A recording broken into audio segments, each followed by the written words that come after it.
देखा नहीं, एक वक्त ऐसा गुजरा है कि जब मस्जिद हराम से मस्जिद अक्सा से पहला आसमान, पहले से दूसरा, दूसरे से तीसरा, सातों आसमान की सैर हो जाए, जन्नत दोज़ख का मुशाहदा हो, सुम्मा दना फतल्ला फकान का बका हुसैन और अदना से आगे फिर 70,000 अजाबात।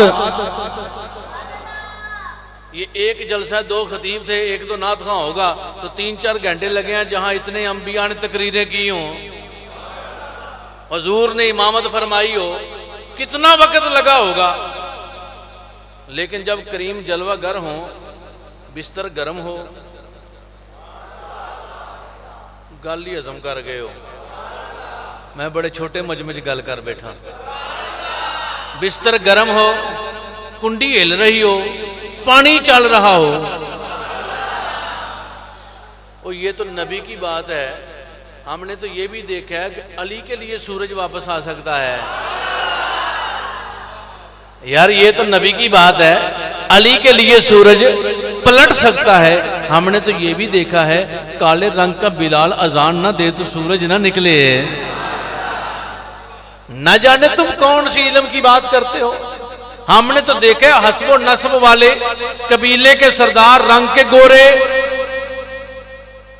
मक्के में मरा, मक्के में पैदा हुआ, जन्मी अबू जाल करार पाया। और तब्बत यदा अबी लहब व तब, ये लाल गालों वाला अबू लहब लानत का मुस्तहिक हुआ। और हमने देखा रंग का काला है, हाथ मोटे मोटे हैं, होंठ मोटे मोटे हैं, न मक्के में मरा न मक्के में पैदा हुआ। मेरे करीम फरमाते हैं, बिलाल कौन सा अमल करते हो? तुम्हारे कदमों की आहट को मैंने जन्नत में सुना है। बंदा मक्के में चले, कदमों की आहट जन्नत में सुनाई दे, तो ये क्या है? ये मुस्तफा की गुलामी का सदका है। आओ मेरे नबी के गुलाम बन जाओ। अगर बका चाहते हो, सालमियत चाहते हो, तो खुदा की इज्जत की कसम, वो एक ही बारगाह है जिसमें जाना और हाजिर होना मेरी बात नहीं है, किसी आलिम की मत मानो। चलो कुरान से पूछो, मेरा रब कहता है, वलो अन्नहुम इज़्ज़लमू अनफुसहुम जाऊका फस्तगफिरुल्लाह वस्तगफर लहुमुर रसूल लवजदुल्लाह तव्वाबर रहीमा। अगर अपनी जानों पर जुल्म कर बैठे हो, खालिक फरमाता है इधर उधर ना भटकते फिरो, आ जाओ मेरे महबूब की बारगाह में, आ जाओ दरे मुस्तफा पे। चलो चलो जनाबे फारूकी आजम से पूछते हैं। अर्ज़े तिहामा से गुजरे, चीखें निकल गई। सवाल करने वाले ने पूछा क्या हुआ है? फरमाया ये वही जगह है जहां मेरे बाप खताब ने मुझे मारा था। ओए 2 ऊंट मुझसे लाइन में नहीं लगे थे, लेकिन मोहम्मद अरबी की गुलामी का सदका है। 22 लाख मुरब्बा मील पर इंसान भी कतारों में खड़े हैं, हैवान भी कतारों में खड़े हैं। एक ही रास्ता है, जिन लोगों को तुम रोल मॉडल बनाना चाहते हो, वो कौन है? सहाबाए किराम है, अहले बैत अतहार है। अगर इन दोनों को रोल मॉडल बनाए तो उनकी जिंदगी मुस्तफा के लिए, उनका ओढ़ना बिछोना, चलना फिरना मुस्तफा के लिए, उनकी हर हर बात मुस्तफा के लिए, उनकी जिंदगी मुस्तफा के लिए, उनके रिश्ते मुस्तफा के लिए, उनकी औलादें मुस्तफा के लिए, उनका घर बार सब कुछ मुस्तफा के लिए है। जनाबे फारूक आजम सगे मामू का सर काट कर मुस्तफा करीम की बारगाह में रख देते हैं। सरकार फरमाते हैं किसका सर है? या रसूल अल्लाह, आपके नालैन की कसम, सगे मामू का सर लेके। हमें नबी की सुन्नत के लिए दाढ़ी गवारा नहीं है, हमें मुस्तफा की सुन्नत के लिए सर को ढांपना गवारा नहीं, मुस्तफा की सुन्नत के लिए नमाज गवारा नहीं। मिलाद तो सुने, मिलाद भी आए, लेकिन मिलाद वाले की सुन्नत कहां गई? हजरत अबू उबैदा सगे बाप के सर काट के लाते हैं। ए मेरे गुलाम किसका सर है? प्यारे मुस्तफा, आपके नालैन की कसम, सगे बाप का सर लाया हूं। एक जवान से आबी सगे भाई का सर लेकर आता है। ए मेरे गुलाम किसका सर है? या रसूलल्लाह, सगे भाई का सर लेकर आया हूं। एक दिन करीम पूछते हैं, मेरे गुलामों ख्याल नहीं आया, रिश्ते का ख्याल नहीं आया? बाप है, भाई है, मामू है, तो उनका एक ही जवाब था, जो तुम्हारा नहीं वो हमारा नहीं। या रसूलल्लाह, रिश्ते तो ख्याल में नहीं थे, ख्याल में तो ज़ात मुस्तफा थी, ख्याल में तो निस्बत मुस्तफा थी, ख्याल में तो नामूस मुस्तफा थी। आज क्यों गाजी इल्मुद्दीन शहीद का नाम लेते हो? क्यों इन हीरोज का नाम लेते हो? उन्होंने ये नहीं कहा, उनकी एक ही बात थी कि क्या बताऊं तमन्नाए जिंदगी क्या है, हुजूर आप सलामत रहे कमी क्या है। आओ आज इमाम हुसैन अलैहिस्सलाम से प्यार करने वालों, उनके गीत गाने वालों, उनके नाम पर मजालिस को मुनक्कद करने वालों, हुसैन को देखो तो सही, अपनी जान दे दी है मुस्तफा के नाम की खातिर। लोग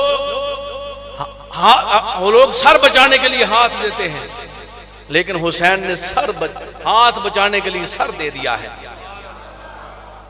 आओ आज खुलाफाए राशिदीन के नाम पर जलसे करने वालों, खुलाफाए राशिदीन की इज्जत किसका सदका है? नालैन मुस्तफा, हुजूर की गुलामी का सदका है, हुजूर की बारगाह में हाजिर होने का सदका है।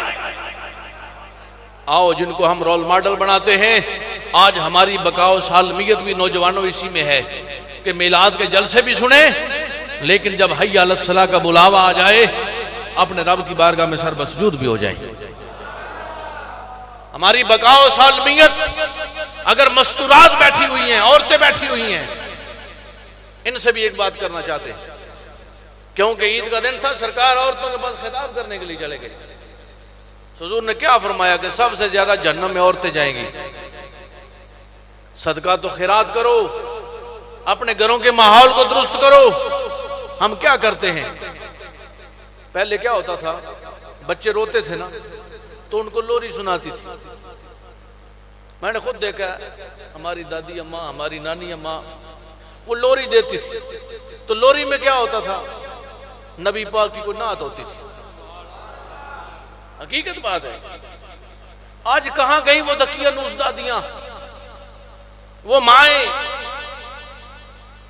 कि हमें तहज्जुद के लिए जब उठती तो वुजू की छेड़खानी में ऐसा काम हो जाता कि जगा देती सबको।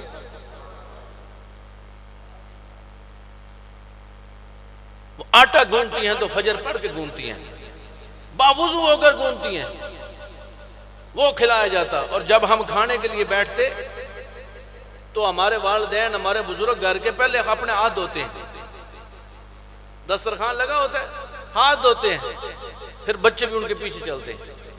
हमारा जिंदगी भर का मामूल बन गया कि हाथ धोए बगैर हम खाना नहीं खाएंगे। आज कहां ये तरबियतों का फुकदान है। सामने टीवी लगा, गाना लगा। अच्छा पहले क्या, बच्चे को चुप कराना लोरी देनी है, अब बच्चे को चुप कराना तो गाना लगा दो। मैं तंज नहीं किसी पे कर रहा, लेकिन मैं इसलिए बात कर रहा हूं, मेरा रोजमर्रा का मुशाहदा है। लोग हमारे पास आते हैं, पीर साहब तवीज दें, औलाद बात नहीं मानती, बेटी अपनी मर्जी करती है, बेटा अपनी मर्जी करता है। बैरून मुल्क में मेरा जाना रहता है, बड़े बड़े अमीर कबीर लोग हैं, लेकिन उनके घरेलू हालात जो अगर आपको पता चले तो आप कानों को हाथ लगाएं। क्यों मियां, अब हमारे तावीज की जरूरत क्यों पड़ी? जब तुम तावीज थे तो अपनी औलाद के लिए तावीज नहीं बने। बात तलख ना आप महसूस करें, लेकिन समझने के लिए महसूस कर भी ले तो कोई बात नहीं। महसूस कराने तो आया हूं मैं, कौन सा दाने लेने के लिए आया, महसूस कराने के लिए आया हूं। भाई मियां, जब हम अपनी औलाद के लिए तावीज थे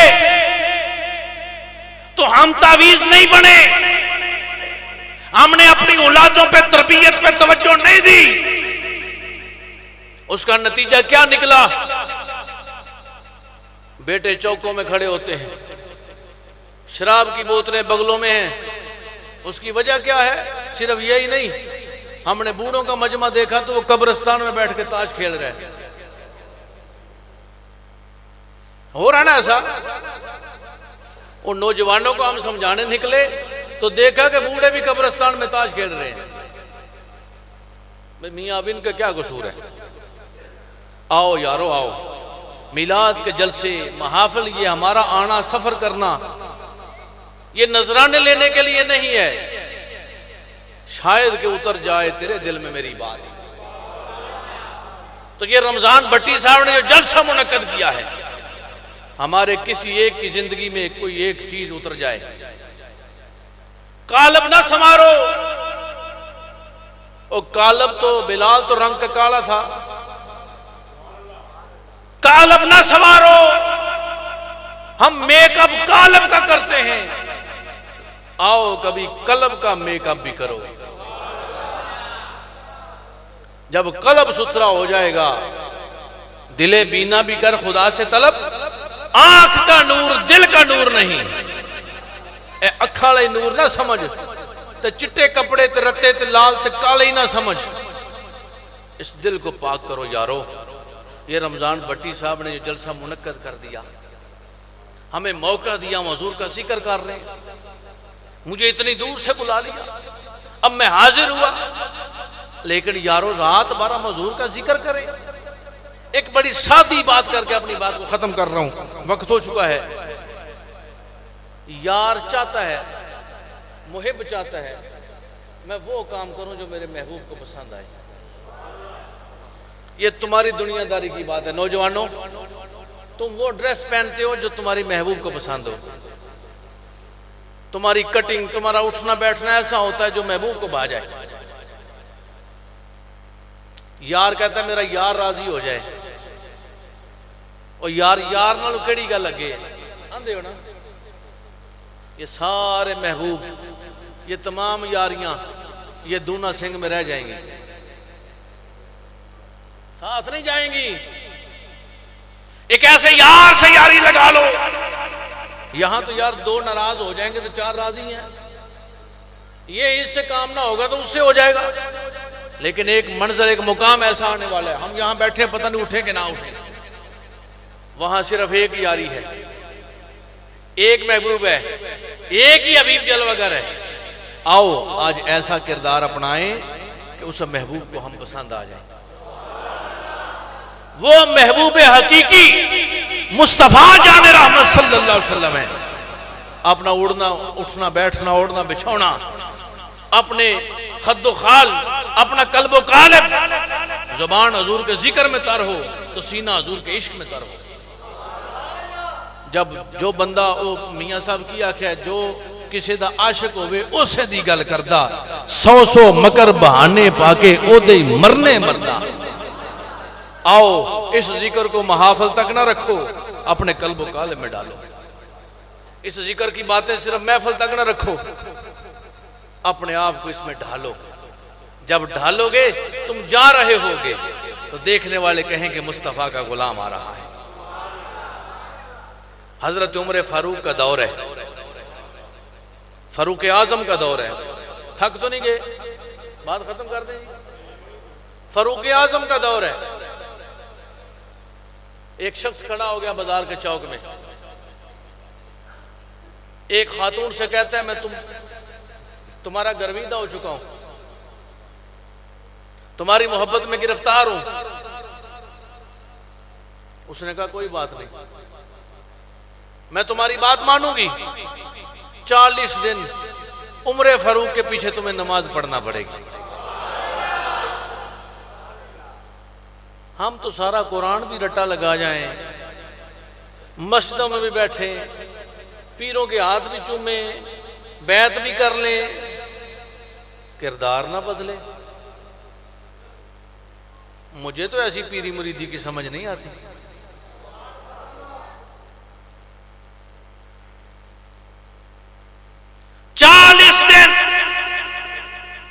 फारूक आजम के पीछे नमाज पढ़ो।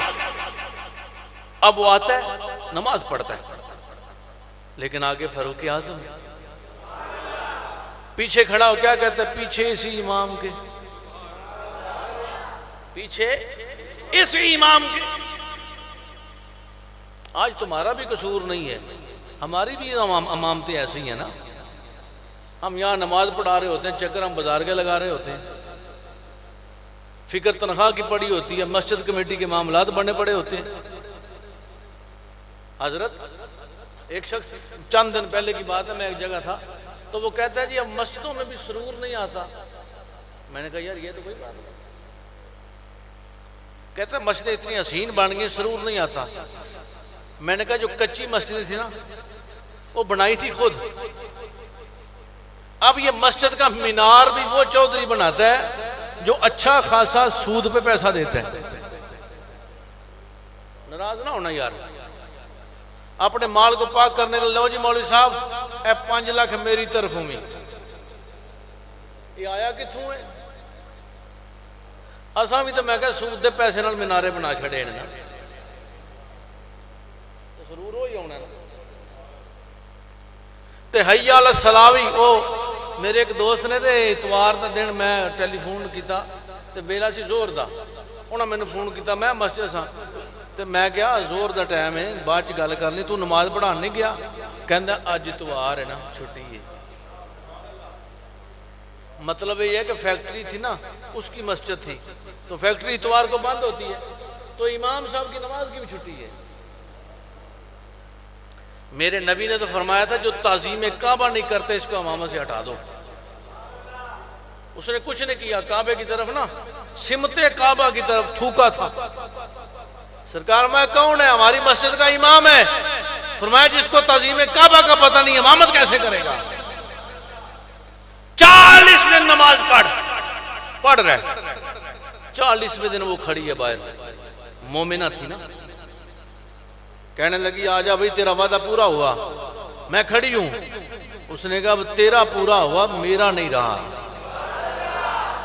उसने कहा अब 40 दिन मैंने जिसके पीछे नमाज पढ़ी है ना, उमर की जुबान से कुरान सुना है, उमर की जुबान से कुरान सुना है, उमर के पीछे क़याम किए हैं, उमर के पीछे रुकू किया है, उमर के पीछे सजदा किया है। आओ यारो हम मिलाद की महफिलों में आए, पीर साहब के हाथ चूमे, बैतें करें, कुरान पढ़ें, तिलावत करें, लेकिन इसके बावजूद भी कल हम अपने कालब का तो मेकअप करें। आप कहते हैं वो फलां हेयर ड्रेसर जो है ना अच्छी कटिंग करता है, उससे जाकर करवाते हैं। आओ ये हमारी चंद बातें सुनकर अपने दिल को भी तराशो, दिल को संवारो। दिल संवर गया तो आपका जुबान संवर जाएगी, दिल संवर जाएगा। यही ईमान है और यही ईमान की हलावत है। अल्लाह तबारक व तआला हमें अमल खैर की तौफीक अता फरमाए। यार जिंदा सोहबत बाकी, वाखिर दावाना अल्हम्दुलिल्लाहि रब्बिल आलमीन। जो सुना है, जो सुनाया है, अल्लाह हमें अमल खैर की तौफीक अता फरमाए। सुनने में सुनाने में कोई गलती रह गई हो, अल्लाह तबारक व तआला कोई लफ्ज़ ऐसा बोल गया हो, अल्लाह मुझे मुआफ़ फरमाए और आपको भी इस पर अमल पैरा होने की तौफीक अता फरमाए।